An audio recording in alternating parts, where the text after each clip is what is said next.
ಸ್ನೇಹಿತರೆ, ನನ್ನ ಮೊದಲನೇ ಇಂಟರ್ನ್ಯಾಷನಲ್ ಟ್ರಿಪ್ಪು ತುಂಬಾ ಸ್ಟ್ರೆಸ್ಫುಲ್ಲಾಗಿತ್ತು, ತುಂಬಾ ಭಯ ಇತ್ತು. ಅದು ಫ್ಲೈಟಲ್ಲಿ ಕೂತ್ಕೊಳ್ಳೋದಕ್ಕಲ್ಲ ಅಥವಾ ಹಣದ ಬಗ್ಗೆ ಅಲ್ಲ, ಆದರೆ ನಾನು ಇಂಟರ್ನ್ಯಾಷನಲ್ ಟ್ರಿಪ್ ಮಾಡ್ಬೋದೋ ಇಲ್ವೋ ಅಂತ ಒಂದು ಭಯ ಇತ್ತು. ನಾನು ಕಂಫರ್ಟೇಬಲ್ ಆಗಿರ್ತೀನೋ ಇಲ್ವೋ, ನನ್ನನ್ನು ಆ್ಯಕ್ಸೆಪ್ಟ್ ಮಾಡ್ತಾರೋ ಇಲ್ವೋ, ನನಗೆ ಭಾಷೆ, ನನ್ನ ಮಾತಾಡೋ ಭಾಷೆ ನನಗೆ ಇಂಗ್ಲೀಷ್ ಬರ್ತಾಯಿತ್ತು, ಆದರೂ ನಮಗೆ ಅಲ್ಲಿಯ ಭಾಷೆಯನ್ನು ಮಾತಾಡೋದಕ್ಕಾಗತ್ತೋ ಇಲ್ವೋ. ಸೊ ಈ ರೀತಿಯಾದಂಥ ಭಯಗಳಿತ್ತು. ಸೊ ನೀವು ಮೊದಲೇ ಇಂಟರ್ನ್ಯಾಷನಲ್ ಟ್ರಿಪ್ಪನ್ನು ಹೋಗ್ತಾ ಇದ್ದೀರೋ ಅಥವಾ ನೀವು ಇಂಟರ್ನ್ಯಾಷನಲ್ ಟ್ರಿಪ್ಪನ್ನು ಪ್ಲ್ಯಾನ್ ಮಾಡ್ತಾಯಿದ್ದೀರ ಅಂತಂದರೆ ಈ ವಿಡಿಯೋನ ಕೊನೆ ತನಕ ನೋಡಿ. ನಿಮ್ಮಲ್ಲಿರುವಂಥ ಭಯ, ನಿಮ್ಮಲ್ಲಿರುವಂಥ ಯಾವುದೇ ರೀತಿಯ ಸಂಕೋಚ ಭಾವನೆಗಳಿದೆಯಲ್ಲ, ಅದೆಲ್ಲ ಹೊರಟೋಗುತ್ತೆ.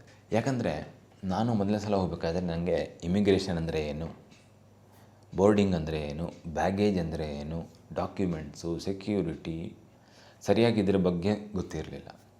ಒಂದು ಇಂಟರ್ನ್ಯಾಷನಲ್ ಟ್ರಿಪ್ಪು ನಿಮ್ಮ ಮೈಂಡ್ಸೆಟ್ಟನ್ನೇ ಚೇಂಜ್ ಮಾಡುತ್ತೆ. ಕನ್ನಡದಲ್ಲಿ ಗಾದೆ ಮಾತಿದೆಯಲ್ಲ, ಬಾವಿ ಒಳಗಡೆ ಇರೋ ಕಪ್ಪೆಗೆ ಏನು ಗೊತ್ತು ಹೊರಗಡೆ ಜಗತ್ತು ಅಂತ. ಅದೇ ರೀತಿ ನಾವು ಒಂದು ಇಂಟರ್ನ್ಯಾಷನಲ್ ಟ್ರಿಪ್ಪನ್ನು ತಗೊಂಡ್ರೆ ನಾವು ನೋಡುವಂಥ ಒಂದು ದೃಷ್ಟಿಕೋನ, ಯಾವ ರೀತಿ ನಾವು ಯೋಚನೆ ಮಾಡ್ತೀವಿ, ಅದೆಲ್ಲ ಬದಲಾಗುತ್ತೆ. ನಾನು ಏರ್ಪೋರ್ಟ್ ಎಂಟರ್ ಆದಾಗ ಇದು ಯಾವುದೋ ಬೇರೆ ವರ್ಲ್ಡಿಗೆ ಬಂದೆ ಅಂತ ಅನ್ನಿಸ್ತು. ನನಗೂ ಫಸ್ಟಿಗೆ ಗೊತ್ತಿರಲಿಲ್ಲ ಸರಿಯಾಗಿ ಬೋರ್ಡಿಂಗ್ ಎಲ್ಲಿಗೆ ಹೋಗಬೇಕು, ಆಮೇಲೆ ಸೆಕ್ಯೂರಿಟಿ ಎಲ್ಲಾಗುತ್ತೆ, ಇಮಿಗ್ರೇಷನ್ ಅಂದರೆ ಏನು, ಅಲ್ಲಿ ಏನು ಪ್ರಶ್ನೆಗಳು ಕೇಳ್ತಾರೆ, ಇದ್ರ ಬಗ್ಗೆ ಎಲ್ಲ ಡೌಟ್ಗಳಿತ್ತು. ನಮಗೆ ಇಲ್ಲಿ ಬೇಕಾಗಿರೋದೇನೆಂದರೆ ಕಾನ್ಫಿಡೆನ್ಸ್. ನಮ್ಮ ಮೇಲೆ ನಮಗೆ ಕಾನ್ಫಿಡೆನ್ಸ್ ಇದ್ದರೆ ನಾವು ಎಲ್ಲಿಯೂ ಕೂಡ ಹೋಗೋದಕ್ಕಾಗುತ್ತೆ. ನಾನು ಇವಾಗ ಯೋಚನೆ ಮಾಡಿದ್ರೆ ಹೇಳೋದೇನೆಂದರೆ, ಈ ಸ್ಟೆಪ್ಸ್ಗಳನ್ನು ನಂಗೆ ಮೊದಲೇ ಯಾರಾದರೂ ಹೇಳಿದರೆ ಖಂಡಿತವಾಗ್ಲೂ ನನ್ನ ಫಸ್ಟ್ ಇಂಟರ್ನ್ಯಾಷನಲ್ ಟ್ರಿಪ್ಪು ಸುಲಭವಾಗಿರೋದು. ಮೊದಲನೇದೇನೆಂದರೆ, ನೀವು ಏರ್ಪೋರ್ಟನ್ನ ಕಡಿಮೆ ಅಂದರೂ 3-4 ಗಂಟೆ ಮೊದಲು ರೀಚ್ ಆಗಿ.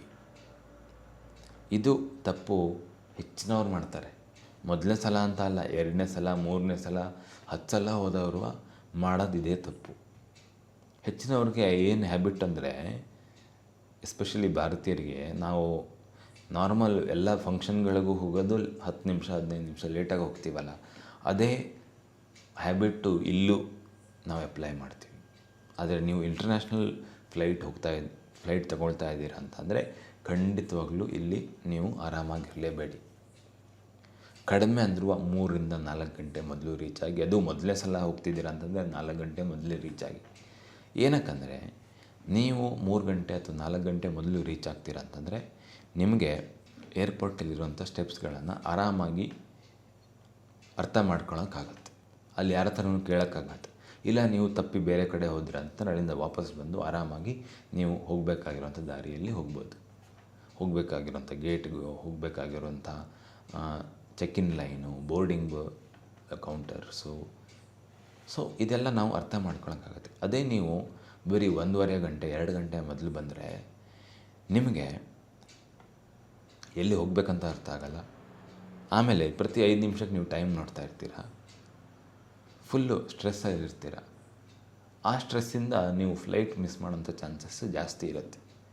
ಮತ್ತು ನಿಮ್ಮ ಒಂದು ಇಂಟರ್ನ್ಯಾಷನಲ್ ಟ್ರಿಪ್ಪು ಎಂಜಾಯ್ ಮಾಡೋಕ್ಕಂತ ಹೊರಟಿರ್ತೀರ, ಆದರೆ ನಿಮ್ಮ ಸ್ಟಾರ್ಟಿಂಗೇ ಸ್ಟ್ರೆಸ್ಫುಲ್ ಆದರೆ ಹೆಂಗಿರುತ್ತೆ ಯೋಚನೆ ಮಾಡಿ. ಇದ್ರ ಬಗ್ಗೆ ನೀವು ಖಂಡಿತವಾಗ್ಲೂ ಯೋಚನೆ ಮಾಡಬೇಕು. ಎಸ್ಪೆಷಲಿ ನೀವು ಬೆಂಗಳೂರಲ್ಲಿ ಟ್ರಾಫಿಕಲ್ಲಿದ್ದೀರಾ ಅಂತೆಲ್ಲ ಆದರೆ ನೀವು ಯೋಚನೆ ಮಾಡ್ಕೊಬೇಕಾಗುತ್ತೆ, ಏರ್ಪೋರ್ಟ್ ರೀಚ್ ಆಗೋದಕ್ಕೆ ಎಷ್ಟು ಟೈಮ್ ಬೇಕು ನಿಮ್ಮ ಲೊಕೇಶನ್ನಿಂದ. ನಾವು ಮನೆಯಿಂದ 4 ಗಂಟೆ ಮೊದಲು ಹೊರಟ್ರೆ ಬೆಂಗಳೂರಿಂದ ಏರ್ಪೋರ್ಟ್ ರೀಚ್ ಆಗೋದಕ್ಕೆ 2 ಗಂಟೆ ಬೇಕಂದರೆ ಬರೀ 2 ಗಂಟೆ ಉಳಿಯುತ್ತಲ್ಲ. ಈ ರೀತಿಯ ಸಿಂಪಲ್ ಮಿಸ್ಟೇಕ್ಸು ಮೊದಲನೇ ಸಲ ಹೋಗ್ತಿರೋರು ಜಾಸ್ತಿ ಮಾಡೋದು.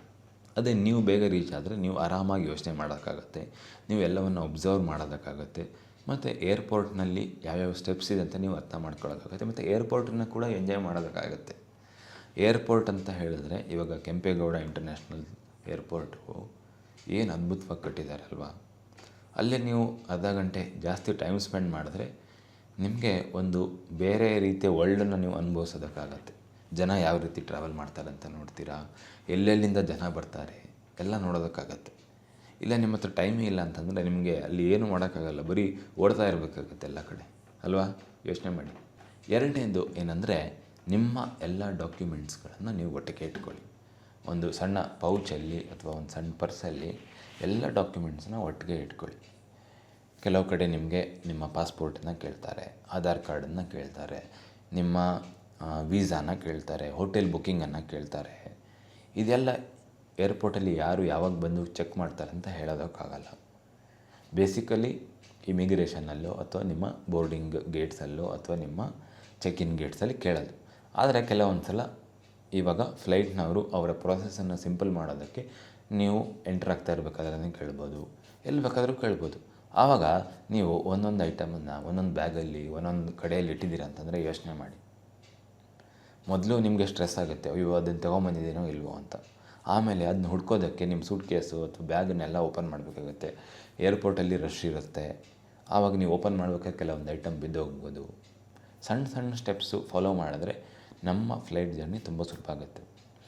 ಇದೊಂದು ಮಿಸ್ಟೇಕ್ ಹೆಚ್ಚಿನವ್ರು ಮಾಡ್ತಾರೆ. ಏನಕ್ಕಂದರೆ ನಮ್ಮ ಹೋಟೆಲ್ ಬುಕ್ಕಿಂಗ್ ನಮ್ಗೆ ಬೇಡ ಅಂತ ಇರುತ್ತೆ, ಅಲ್ಲಿ ಹೋಟೆಲ್ಗೆ ಹೋದಾಗ ತೋರಿಸಿದ್ರೆ ಆಯ್ತಲ್ಲ ಅಂತ ಇರುತ್ತೆ. ಅಥವಾ ನಾವು ಮೊಬೈಲಲ್ಲಿ ಇಟ್ಕೊಂಡಿರ್ತೀವಿ, ಮೊಬೈಲ್ ಬ್ಯಾಟ್ರಿ ಡಮಾರಾಗಿರುತ್ತೆ, ಪ್ರಿಂಟೇ ತೊಗೊಂಡೋಗಿರಲ್ಲ. ಇಂಟರ್ನ್ಯಾಷನಲ್ ಟ್ರಿಪ್ಪಿಗೆ ಹೋಗ್ತಾ ಇರೋಂದರೆ ಎಲ್ಲ ಪ್ರಿಂಟೌಟ್ ಇಟ್ಕೊಳ್ಳಿ ಒಂದು ಸಲ. ಏನಕ್ಕಂದರೆ ಅಲ್ಲಿ ಇಂಟರ್ನ್ಯಾಷನಲ್ ಲೊಕೇಶನ್ ರೀಚ್ ಆದಾಗ ಮೊಬೈಲ್ ಡೇಟಾ ವರ್ಕ್ ಆಗ್ತಾಯಿಲ್ಲ, ಮೊಬೈಲ್ ಬ್ಯಾಟ್ರಿ ಇಲ್ಲ, ಅವಾಗೇನು ಮಾಡ್ತೀರಾ? ಎಲ್ಲ ಡಾಕ್ಯುಮೆಂಟ್ಸನ್ನು ಒಂದು ಫೈಲಲ್ಲಿ ಹಾಕಿಟ್ಕೊಳ್ಳಿ, ಸುಲಭ ಆಗುತ್ತೆ ಅಲ್ವಾ? ಏನಂತೀರಾ? ಮೂರನೇದು ಏನದಕ್ಕೆ, ಇದು ಹೆಚ್ಚಿನವ್ರಿಗೆ ಒಂದು ಪ್ಯಾನಿಕ್ ಆಗುತ್ತೆ, ಒಂದು ಹೆದರಿಕೆ ಆಗುತ್ತೆ. ಏನಂದರೆ ಇಮಿಗ್ರೇಷನ್ ಕೌಂಟರ್. ಇದನ್ನು ನಾವು ಅರ್ಥ ಮಾಡ್ಕೋಬೇಕು. ಇಮಿಗ್ರೇಷನ್ ಆಫೀಸರ್ಸು ನಿಮ್ಮನ್ನು ಅಲ್ಲಿ ಮಾತಾಡಿಸೋದಕ್ಕೆ ಕೂತ್ಕೊಂಡಿಲ್ಲ, ನಿಮ್ಮನ್ನು ನಮಸ್ತೆ ಹಾಯ್ ಹೆಲೋ ಅಂತ ಹೇಳೋದಕ್ಕೆ ಕೂತ್ಕೊಂಡಿಲ್ಲ. ಅವರು ಯಾವಾಗಲೂ ಜಾಸ್ತಿ ಸೀರಿಯಸ್ಸಾಗೇ ಇರ್ತಾರೆ. ನೀವು ಕೂಡ ಸೀರಿಯಸ್ಸಾಗೇ ಇರಿ. ನೀವು ಅವ್ರನ್ನ ಕೇಳಕ್ಕೆ ಹೋಗ್ಬಿಡಿ, ಸರ್ ನಿಮ್ಮದು ಊರು ಯಾವುದು, ಎಲ್ಲಿಂದ ಬಂದಿರಾ, ಏನು ಮಾಡ್ತಾಯಿದ್ದೀರಾ ಎಲ್ಲ ಕೇಳಕ್ಕೆ ಹೋಗ್ಬೇಡಿ. ಇಮಿಗ್ರೇಷನ್ ಆಫೀಸರಲ್ಲಿ ನೀವು ಕಾನ್ಫಿಡೆಂಟಾಗಿ ಉತ್ತರ ಕೊಡಬೇಕು ಅವ್ರು ಕೇಳಿರೋಂಥ ಪ್ರಶ್ನೆಗಳಿಗೆ. ಅವ್ರು ಕೇಳೋದು, ಯಾವ ದೇಶಕ್ಕೆ ಹೋಗ್ತಾ ಇದ್ದೀರಾ, ಎಲ್ಲಿ ಉಳ್ಕೊಳ್ತಾ ಇದ್ದೀರಾ, ಯಾವಾಗ ವಾಪಸ್ ಬರ್ತೀರಾ, ಏನಕ್ಕೆ ಹೋಗ್ತಾ ಇದ್ದೀರಾ. ಇದು ಸಿಂಪಲ್ ಆಗಿರೋಂಥ ನಾರ್ಮಲ್ ಪ್ರಶ್ನೆಗಳು. ಇದಕ್ಕೆ ನೀವು ಕಾನ್ಫಿಡೆಂಟಾಗಿ ಸರಿಯಾದ ಉತ್ತರವನ್ನು ಕೊಟ್ಟರೆ ಸಾಕು. ಇದರಲ್ಲಿ ಅವರು ಪ್ರಶ್ನೆ ಕೇಳಬೇಕಾದ್ರೆ, ಸರ್ ನಾನು ಸುಮಾರು ಒಂದು 4 ದಿವಸಕ್ಕೆ ಹೋಗ್ತಾ ಇದ್ದೀನಿ, ಅಲ್ಲಿ ಉಳ್ಕೊಳ್ತೀನಿ ಅನಿಸುತ್ತೆ, ಹೀಗೆಲ್ಲ ಉತ್ತರ ಕೊಡ್ತೀರಾ ಅಂದರೆ ಅವರು ನಿಮಗೆ ಮತ್ತೆ ಡೀಪಾಗಿ ಪ್ರಶ್ನೆ ಕೇಳ್ತಾರೆ. ನಿಮ್ಮ ಡಾಕ್ಯುಮೆಂಟ್ಸನ್ನು ತೋರ್ಸೋಕ್ಕೆ ಕೇಳ್ತಾರೆ, ನಿಮ್ಮ ಹೋಟೆಲ್ ಬುಕ್ಕಿಂಗ್ ಎಲ್ಲಿದೆ ಅದನ್ನೆಲ್ಲ ಕೇಳ್ತಾರೆ. ಯಾಕಂದರೆ ನೀವು ಸರಿಯಾಗಿ ಉತ್ತರ ಕೊಡ್ತಾ ಇಲ್ಲ. ಆವಾಗ ಅವ್ರಿಗೆ ಡೌಟು ಬರುತ್ತೆ, ನೀವು ಟೂರಿಸ್ಟ್ ರೀಸನ್ಗೆ ಹೋಗ್ತಿದ್ದೀರಾ, ನೀವು ಕೊಡ್ತಾ ಇರೋಂಥ ರೀಸನ್ಗೆ ಹೋಗ್ತಾ ಇದ್ದೀರಾ ಅಥವಾ ಬೇರೆ ರೀಸನ್ಗೆ ಹೋಗ್ತಾ ಇದ್ದೀರಾ ಅಂತ. ಸೊ ಈ ರೀತಿಯ ಡೌಟ್ಗಳಿಗೆ ನೀವು ಒಳಪಡಬಾರ್ದು. ಅಂದರೆ ಸರಿಯಾಗಿ ಕಾನ್ಫಿಡೆಂಟಾಗಿ ಉತ್ತರ ಕೊಡಿ. ಇದಕ್ಕೆ ನೀವು ಬೇಗ ರೀಚ್ ಆಗಬೇಕು. ಲೇಟಾಗಿ ರೀಚ್ ಆದರೆ ನಿಮಗೆ ಏನು ಹೇಳ್ತಿದ್ದೀರಾ ಅಂತ ನಿಮಗೆ ಗೊತ್ತಿರಲ್ಲ ಅಲ್ವಾ? ಒಂದಕ್ಕೊಂದು ಇಂಟರ್ ರಿಲೇಟೆಡ್ ನೋಡಿ ಎಲ್ಲ ಪಾಯಿಂಟ್ಸ್. ಸೊ ನಿಮ್ಮ ಕಾನ್ಫಿಡೆನ್ಸ್ ಮ್ಯಾಟರ್ ಆಗುತ್ತೆ. ಹೆಚ್ಚಿನವರು ಯೋಚನೆ ಮಾಡ್ತಾರೆ, ನನಗೆ ಸರಿಯಾಗಿ ಇಂಗ್ಲೀಷ್ ಬರಲ್ಲ, ನಾನು ಕಾನ್ಫಿಡೆಂಟಾಗಿ ಉತ್ತರ ಕೊಡೋಕ್ಕಾಗತ್ತೋ ಇಲ್ವೋ. ನಿಮಗೆ ಇಂಗ್ಲೀಷ್ ಸರಿಯಾಗಿ ಬರಲ್ಲ ಅಂದರೂ ತೊಂದರೆ ಇಲ್ಲ, ಆರಾಮಾಗಿ ನಿಮ್ಮ ಇಂಟರ್ನ್ಯಾಷನಲ್ ಟ್ರಿಪ್ಪನ್ನು ನೀವು ತೊಗೊಬೋದು. ಇವಾಗ ಗೂಗಲ್ ಟ್ರಾನ್ಸ್ಲೇಟ್ಗಳಿದ್ದಾವೆ, ಆ್ಯಪ್ಸ್ಗಳಿದ್ದಾವೆ, ಇಲ್ಲಾಂದರೆ ನಿಮ್ಗೆ ಯಾರಾದರೂ ಹೆಲ್ಪ್ ಮಾಡ್ತಾರೆ. ಬೇಸಿಕ್ ಆಗಿರೋಂಥ ಸೆಂಟೆನ್ಸನ್ನು, ಪ್ರಶ್ನೆಗಳಿಗೆ ಏನು ಉತ್ತರ ಕೊಡಬೇಕು ಅದನ್ನ ಅರ್ಥ ಮಾಡಿಕೊಂಡ್ರೆ ಸಾಕು. 4ನೇದು ಏನಂದರೆ, ಯಾವುದೆಲ್ಲ ಆಫ್ಲೈನ್ ಮೆಟೀರಿಯಲ್ಸ್ಗಳಿದ್ದಾವೆ, ನಿಮ್ಮ ರಿಟರ್ನ್ ಟಿಕೆಟನ್ನು ಡೌನ್ಲೋಡ್ ಮಾಡಿಟ್ಕೊಳ್ಳಿ, ಪ್ರಿಂಟ್ ತೆಗೆದಿಟ್ಕೊಳ್ಳಿ, ಹೋಟೆಲ್ ಅಡ್ರೆಸ್ನ ಇಟ್ಕೊಳ್ಳಿ, 2 ಕಡೆ ಇಟ್ಕೊಳ್ಳಿ. ಏನಕ್ಕಂದರೆ ಹೋಟೆಲ್ ಅಡ್ರೆಸ್ಸು ನಾವು ವೀಸಾ ಫಾರ್ಮಲ್ಲಿ ಬರೆಯೋಕ್ಕಿರುತ್ತೆ. ಅದಾದಮೇಲೆ ನಿಮ್ಗೆ ಹೋಗಬೇಕಾದ್ರೆ ಅಡ್ರೆಸ್ ತೋರಿಸ್ಬೇಕಾಗತ್ತೆ. ನಿಮಗೆ ಭಾಷೆ ಬರಲ್ಲ ಅಂತಂದರೆ ಅವ್ರಿಗೆ ಪ್ರಿಂಟೆಡ್ ಅಡ್ರೆಸ್ಸು ತೋರಿಸ್ಬೋದು, ಇಲ್ಲ ಬರೆದಿರೋ ಅಡ್ರೆಸ್ ಆದರೂ ತೋರಿಸ್ಬೋದು. ಮತ್ತು ನಿಮ್ಮ ಟಿಕೆಟ್ಸು, ಟ್ರಾನ್ಸ್ಪೋರ್ಟ್ ಇನ್ಫಾರ್ಮೇಷನ್ ಅದನ್ನೆಲ್ಲ ಸಪ್ರೇಟಾಗಿ ಇಟ್ಕೊಳ್ಳಿ. ನೆಕ್ಸ್ಟ್ ಪಾಯಿಂಟ್ ಏನಂದರೆ, ನೀವು ಮೊದಲನೇ ಸಲ ಹೋಗ್ತಾ ಇದ್ದೀರಾ ಅಂತಂದರೆ ತುಂಬ ನನಗೆಲ್ಲ ಗೊತ್ತು ಅಂತಲೂ ನೀವು ಆ್ಯಕ್ಟ್ ಮಾಡಬೇಕಂತಿಲ್ಲ.